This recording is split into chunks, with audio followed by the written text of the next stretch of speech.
ایک سیکنڈ کا جو غور اور فکر ہے، ایک سیکنڈ کا جو غور اور فکر ہے، وہ ہزاروں سال کی،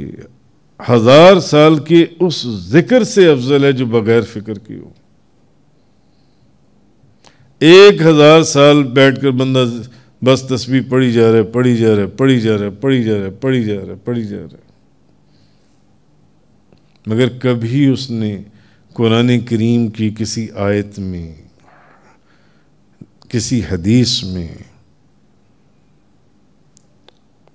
اللہ کی وحدانیت کے جو دلائل آپ کے چاروں طرف نظر آتی ہیں، صبح سے لے کے شام تک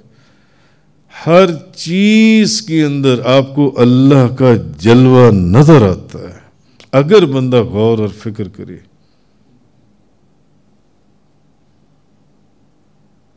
اولیاء اللہ کا یہ فرمان ہے کہ ایک سیکنڈ کا جو ذکر ہے، وہ جو فکر ہے، فکر، غور و فکر، اس 1000 سال کے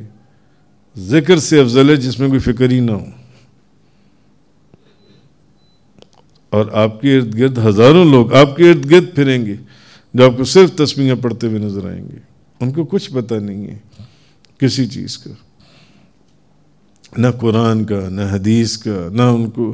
اس تسبیح کے معاملات کے، وہ تسبیح ہے کیا، اللہ کی طرف توجہ کس کو کہتی ہیں،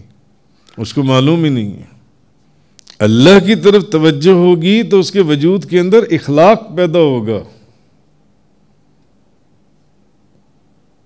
اخلاق اس کو سوار کر کس مقام کے اوپر پہنچا دے گا۔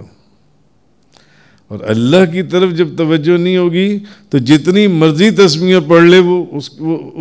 اس کے اندر بد اخلاقی پیدا ہوگی۔